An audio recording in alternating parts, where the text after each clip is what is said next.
Boa noite, irmãos. Saúdo a todos com a graça e com a paz do nosso Senhor. Amém. Os irmãos podem se assentar. Temos vários visitantes, aqueles que não estão aqui pela primeira vez, irmãos da igreja aqui do RUD, sejam todos muito bem-vindos nessa noite também. Irmãos, nós estamos terminando hoje um estudo na primeira carta de João, no 1 João, e hoje nós vamos para o capítulo 5, nos versículos finais. Convido a todos a abrirem a palavra de Deus ali.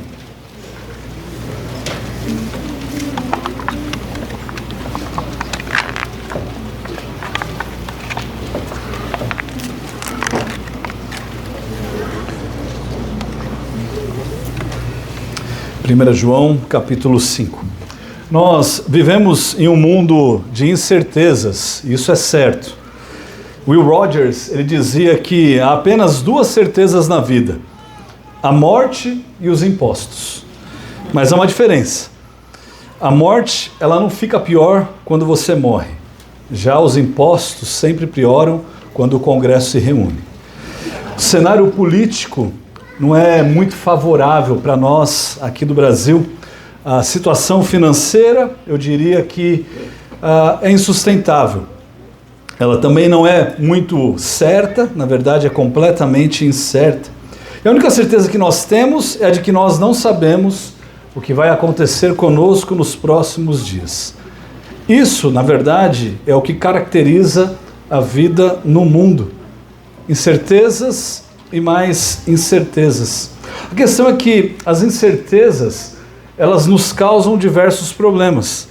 As incertezas nos causam angústia, nos causam ansiedade, nos causam até aquilo que nós chamamos de paralisia. Nós não sabemos o que fazer.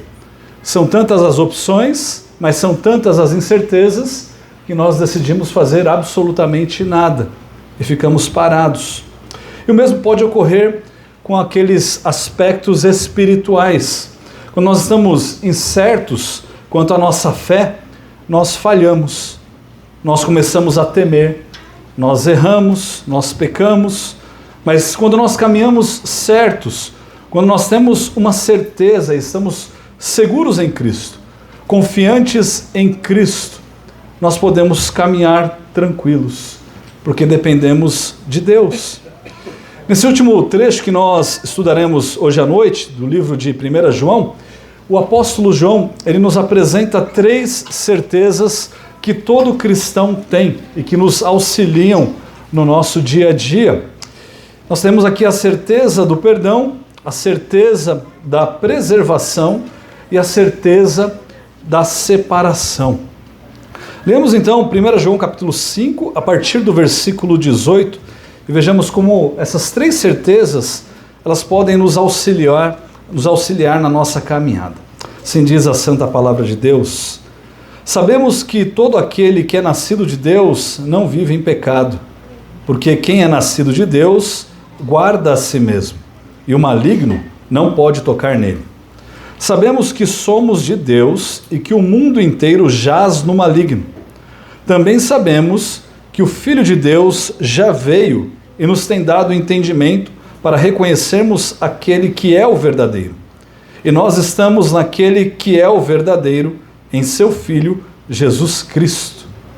Este é o verdadeiro Deus e a vida eterna. Filhinhos, cuidado com os ídolos. Oremos, irmãos. Santo Deus, pedimos, ó Pai, nos faça enxergar que Cristo é o verdadeiro, que Cristo é a vida eterna. E somente nele encontramos a nossa esperança. É isso que te pedimos no nome dele. Amém. Irmãos, João descreve a primeira dessas certezas, a certeza do perdão, no versículo 18, quando ele diz: sabemos que todo aquele que é nascido de Deus não vive em pecado. As 3 certezas que João vai tratar nesses 4 versículos, elas são facilmente identificadas, encontradas aqui no texto, porque elas aparecem à medida que você vê a palavra sabemos na nossa tradução. E sabemos, ele diz aqui, que todo aquele que é nascido de Deus não vive em pecado, ou não peca, como algumas outras traduções também trazem. O novo nascimento, ele resulta num novo comportamento. E o pecado e o Filho de Deus são incompatíveis. Irmãos, eles podem se encontrar ocasionalmente, mas não há como um Filho de Deus e o pecado viverem em harmonia contínua. Ao longo de toda a nossa vida, nós teremos que lidar com os nossos pecados. E eu tenho plena convicção de que isso não é algo fácil e de que não é algo simples. Na verdade, o autor de Hebreus, ele diz que nós temos que nos livrar de todo o peso e do pecado que tão firmemente se apega a nós. E peso aqui não é gordura, tá bom? É pecado. Coisas que nos fazem permanecer firmados nessa terra, que nos fazem pecar. Mas o pecado, irmãos, ele é traiçoeiro, ele não age corretamente. Como uma erva daninha, ele cresce nos lugares mais improváveis e ele, se não for arrancado, ele vai tomar conta de absolutamente tudo na sua vida. Um dos serviços que eu tive na época universitária foi trabalhar na equipe de paisagismo da universidade onde eu estudei. E haviam ali diversos trabalhos desgastantes, eu digo para você que de fato eram muito desgastantes, mas eu digo que é difícil superar o trabalho de ter que arrancar ervas daninhas. E talvez você não concorde comigo, mas deixa eu explicar. Eu digo isso porque o trabalho de arrancar essas ervas daninhas, ele não é absolutamente nada gratificante. Eu não estou falando de você ir lá, se abaixar ou pegar uma ferramenta e arrancar 1, 2, 3, 5 ervas daninhas por 5, 10, 15 minutos. Eu estou falando para você de você se abaixar e ficar arrancando com as suas mãos as ervas daninhas por 2, 3 ou 4 horas, tendo a plena certeza de que dali uma semana elas estariam exatamente ali.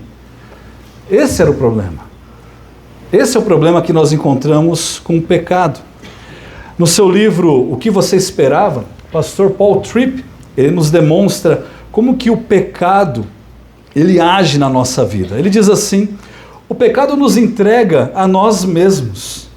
O pecado, ele diminui as nossas vidas aos estreitos limites do pequeno mundo que nós definimos para nós mesmos. O pecado, ele limita o nosso foco, a nossa motivação e preocupação ao tamanho das nossas próprias vontades, desejos e sentimentos. O pecado, ele faz que nos sintamos autoconfiantes e importantes demais. E por causa do pecado, nos sentimos mais ofendidos com as ofensas cometidas contra nós mesmos e nos preocupamos mais com o que diz respeito a nós mesmos. O pecado nutre os nossos sonhos egoístas, incentiva planos baseados em nossos desejos. E por causa do pecado, nós amamos a nós mesmos e temos planos maravilhosos para as nossas próprias vidas. É isso que o pecado faz conosco. Ele nos engana. Mas muitas vezes, isso não é engano. É o que nós preparamos para nós mesmos. Logo, não há como você achar normal um cristão verdadeiro viver na prática do pecado. Não há como um cristão verdadeiro, alguém regenerado, viver achando que viver na prática habitual do pecado é algo normal. Não há normalidade nisso, irmãos. Não há como aquele que foi nascido de Deus continuar pecando como se absolutamente nada houvesse acontecido na vida dele. João argumenta isso e ele diz no versículo 18: quem é nascido de Deus guarda a si mesmo. Essas palavrinhas, a si mesmo, elas não aparecem em algumas traduções provenientes do texto antigo, o texto alexandrino e o texto de Vaticano, que são seguidos por vários teólogos, tá bom? E ao invés de traduzir a si mesmo, outros trechos ou textos vão trazer ele, em letra maiúscula, os guarda. Ou seja, aqui nós temos uma referência ao próprio Senhor Jesus. Ou seja, a nossa capacidade de resistirmos ao pecado, ela não se dá ao fato de nós sermos poderosos em nós mesmos, mas no fato de que Ele, Cristo, é quem nos guarda de pecar. Os 4 evangelhos nos apresentam a negação de Pedro. Os irmãos vão se lembrar desse acontecimento. Porém, é apenas no evangelho de Lucas que nós encontramos a razão pela qual Pedro não ter negado a Cristo de forma final.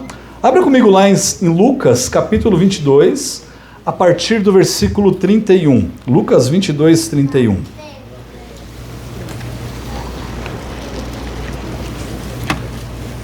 Assim diz a palavra de Deus: Simão, Simão, eis que Satanás pediu para peneirar vocês como trigo.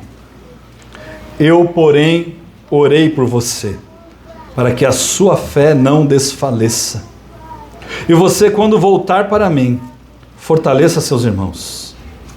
Porém, Pedro respondeu: eu estou pronto para ir com o Senhor, tanto para a prisão como para a morte.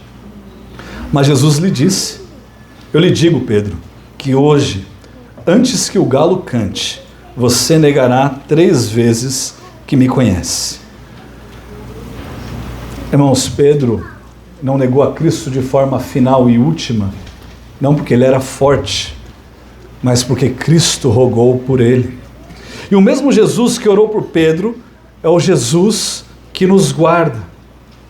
Mas veja que isso também não é motivo para que nós possamos nos entregar aos nossos pecados. Bom, se Deus ou Cristo me guarda, então eu não preciso fazer absolutamente nada. Eu posso simplesmente viver a vida e, se pecar, pequei. Não é isso que a palavra de Deus nos ensina. Na verdade, ela nos ensina o contrário. Em 1 Timóteo 5:22, o apóstolo Paulo ele adverte Timóteo que ele deveria conservar-se puro. Ele diz assim: não tenha pressa para impor as mãos sobre alguém. Não seja cúmplice dos pecados dos outros. E ele diz: conserve-se puro. Ele está falando aqui sobre afastar-se dos seus próprios pecados. Em Tiago 1:27 nós aprendemos que a religião pura e sem mácula para com o nosso Deus e Pai é esta: visitar os órfãos e as viúvas nas suas aflições, e preste atenção no finalzinho, e guardar-se incontaminado do mundo. Como é que você se guarda incontaminado do mundo? Não é se entregando aos seus pecados, se entregando aos seus desejos. Em Judas, versículo 21, Judas nos desafia da seguinte forma. Ele fala assim: mantenham-se no amor de Deus. Mantenham-se no amor de Deus. Judas sabia que nós poderíamos nos desviar do amor de Deus. Não é à toa que o apóstolo Paulo escreve lá em Timóteo que a palavra de Deus, ela serve para nos mostrar o caminho. Depois ela nos serve para nos corrigir de volta ao caminho que muitas vezes nós nos desviamos dele. Então a palavra de Deus é que faz isso em nosso coração. Irmãos, não há escapatória. Nós conseguiremos vencer os nossos pecados, porque Cristo é quem nos guarda. Mas nós também devemos nos guardar. Nós devemos também buscar a palavra de Deus. Lembremos-nos do que nós vimos em 1 João 3,6. Todo aquele que permanece nele não vive pecando. Todo aquele que vive pecando não o viu e nem o conheceu. Em terceiro lugar, ainda no versículo 18 de 1 João 5, aquele que é nascido de Deus não pode ser tocado pelo maligno. Ele diz assim: e o maligno não pode tocar nele. Essa palavrinha tocar, talvez ela esteja traduzida de uma forma fraca, mas essa não é uma palavra tão comum no Novo Testamento. Ela aparece apenas em mais um texto, lá no Evangelho de João, no capítulo 20, no versículo 17. E lá ela é traduzida como deter. Preste atenção na diferença que nós obtemos quando nós traduzimos dessa forma. João 20:17 diz assim: Jesus continuou: não me detenha, porque ainda não subi para o meu Pai. O que significa? O maligno, ele não pode mais te deter, ele não pode mais te controlar, se é que você está em Cristo. Se é que você foi salvo por Cristo, não tem como o maligno controlar a sua vida. E muitas vezes nós achamos que não, a culpa é sempre do maligno. O maligno certamente ele continua a te assediar, ele utiliza os recursos que ele tem ao seu dispor para que nós venhamos a cair. Mas irmãos, o maligno em hipótese alguma é todo poderoso. Ele também não é onisciente, ele também não é onipresente. São características do nosso Deus. O maligno não pode controlar você. Martinho Lutero dizia que você não é capaz de impedir que passarinhos voem sobre a sua cabeça, mas certamente é capaz de impedir que esses passarinhos façam um ninho nela. É disso que nós estamos tratando. Os pecados, as tentações, os problemas nos assediam, mas eu não preciso ceder. Eu não preciso ceder. Mas nós precisamos parar de colocar a culpa dos nossos pecados no diabo, no maligno, no inimigo, no outro. Não foi ele que acessou os sites que você não deveria ter acessado ao longo dessa semana. Não foi ele que se colocou em uma conversa indevida com alguém que não é o seu cônjuge, ou sobre assuntos sobre os quais você não deveria estar falando. Não foi ele que teve pensamentos impuros, sabia? Foi você. Não foi o maligno. Ele usou recursos, sim, mas foi você. Não foi ele que agiu com raiva, com ira, com autocomiseração. Não foi ele que saiu por aí fofocando, ou ouvindo fofocas por aí. Me leve a mal aqui. O diabo é sim o pai da mentira, mas não é por isso que você precisa se tornar o filho dele. Percebe? Assuma as suas responsabilidades. Abandone os seus pecados. Viva de uma forma justa. O maligno não tem poder sobre você, se você é verdadeiramente um filho de Deus.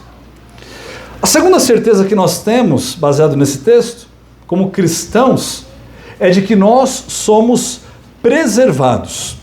E João nos diz isso lá no versículo 19. Ele diz assim: sabemos que somos de Deus e que o mundo inteiro jaz no maligno. A tradução NVI, ela traz a seguinte tradução: o mundo todo está sob ou debaixo do poder do maligno. Irmãos, o cristão verdadeiro é aquele que entende o mundo, enxerga o mundo de forma binária, que entende que ou você está em Cristo, ou você é um filho do diabo. Ou você está em Cristo, ou você está debaixo do poder do inimigo. Os filhos do diabo são aqueles que vivem na prática habitual do pecado, é o que nós vimos ao longo dessa primeira carta, que estão debaixo do poder do maligno, que não conseguem se desvencilhar por conta própria, e portanto eles se entregam ao inimigo. Os filhos do diabo são aqueles que vivem na autoconfiança, ou na falsa esperança de que no final tudo vai dar certo. No final eu vou me arrepender, no final eu serei salvo, no final, aí você pensa o que você quiser. São aqueles que acham que não precisam de Cristo, que eles conseguem viver de uma forma justa, seguindo o seu próprio parâmetro. São aqueles que acham que conseguem abandonar os pecados por conta própria, no momento em que eles desejarem. É assim. Tchau, pecado. Não quero mais pecar. Eu tenho poder sobre isso. São aqueles que, no fundo, não creem verdadeiramente que Jesus é o Cristo, o Messias, mesmo sendo membros de uma igreja e participando dos cultos de adoração semanalmente.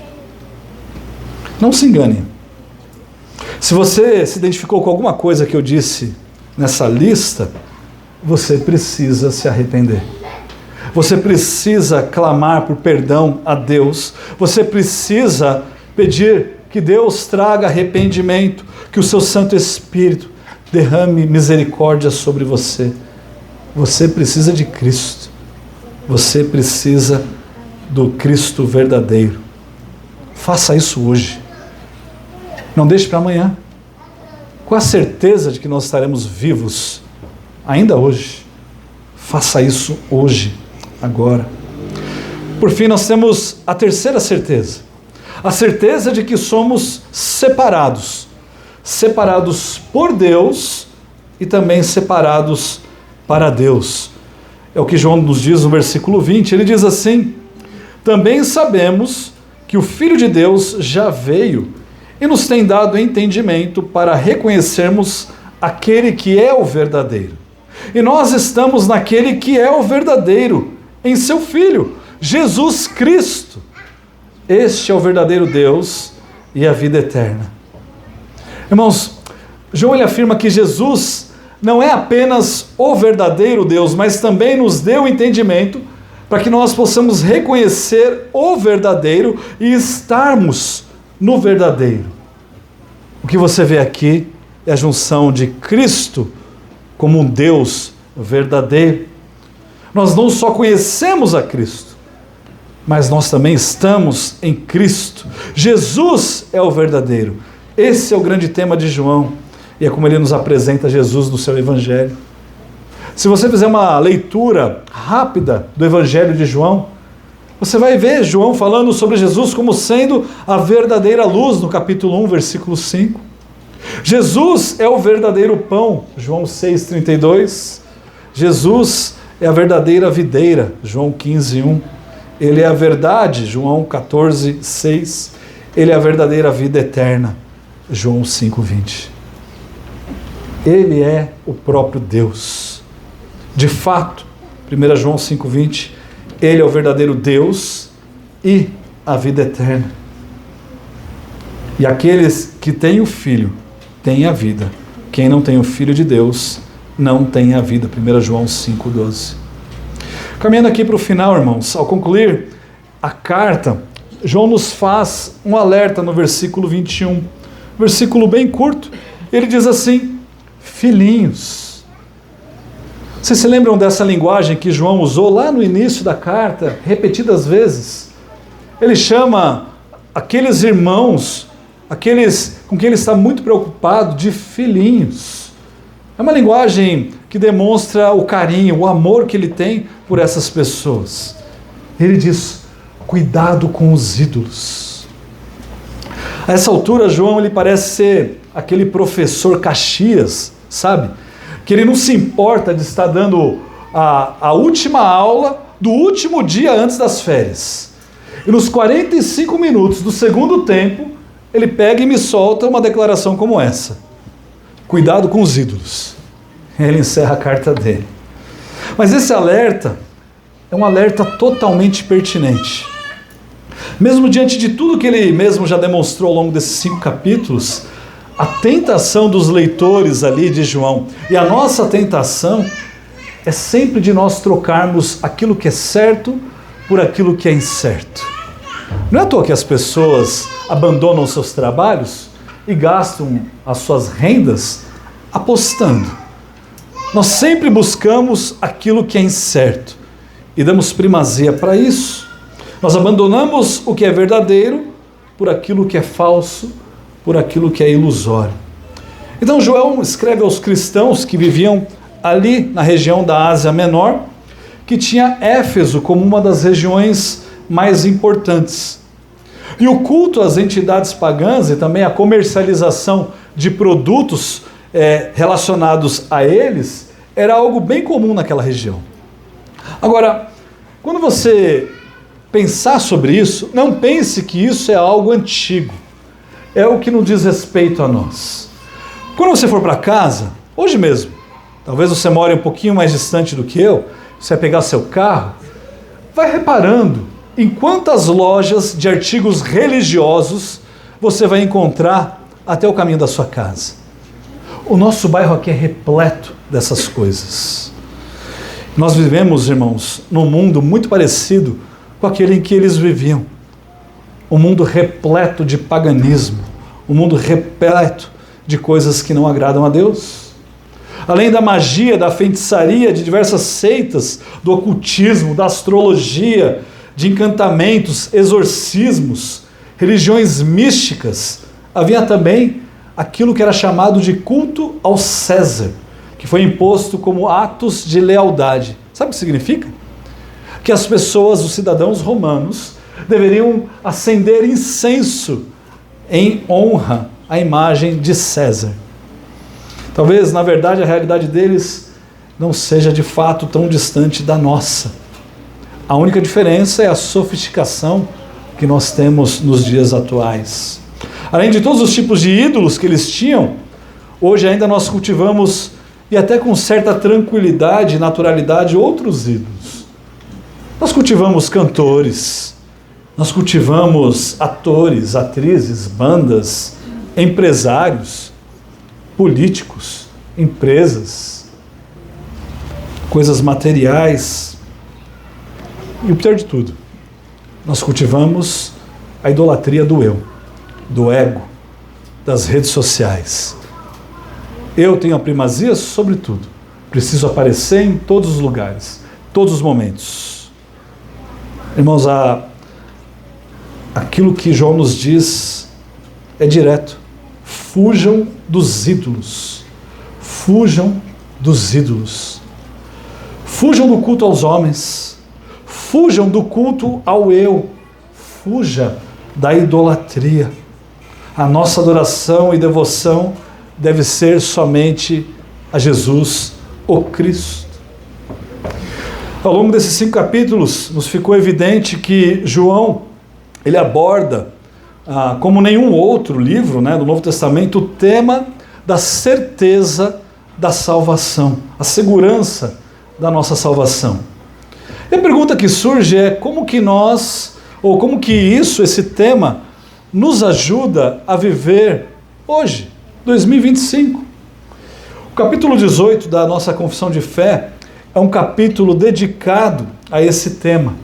E eu recomendo que os irmãos possam ler esse capítulo com mais tranquilidade em casa, quando estiverem refletindo sobre aquilo que nós vimos ao longo dessa primeira carta de João.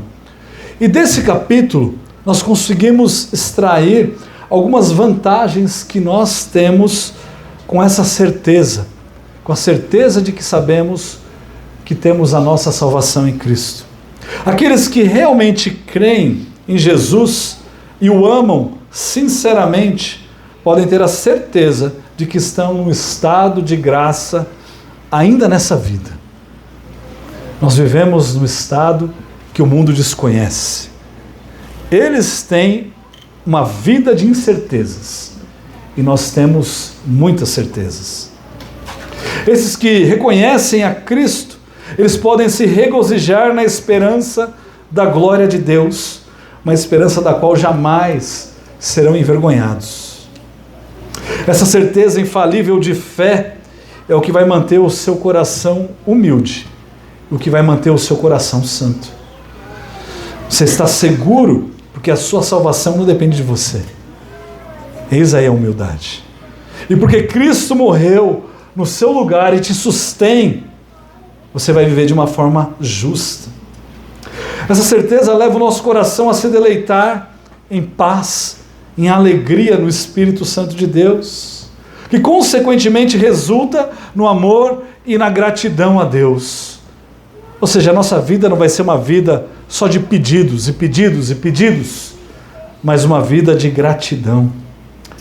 E é o que nos proporciona vigor, que nos proporciona ânimo para que nós possamos obedecer de fato ao nosso Deus.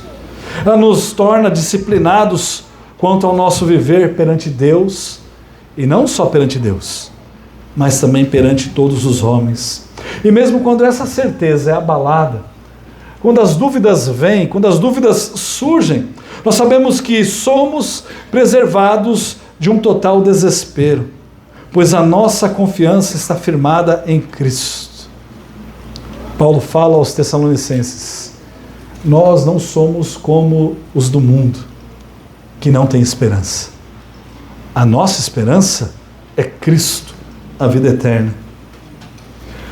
Você trocaria essa certeza por qualquer outra coisa? Eu espero que não. Sinceramente, espero que não. Mas se a sua resposta foi positiva para qualquer uma dessas coisas que eu mencionei, talvez você não tenha essa convicção. E você precisa dessa convicção. Você precisa rogar, portanto, ao Santo Espírito de Deus para que haja essa confirmação. Que Ele possa confortar o seu coração e te guiar nessa certeza de que você também tem o Filho e, portanto, você vai viver a vida eterna com Deus, fazendo aquilo que Ele manda, obedecendo os seus mandamentos, amando ao próximo, confiando que Jesus de fato é o Cristo. Você vai viver à luz dessa verdade para a honra e glória de Deus. Amém? Santo Deus, mais uma vez, ó Pai, clamamos a Ti. Tenha misericórdia.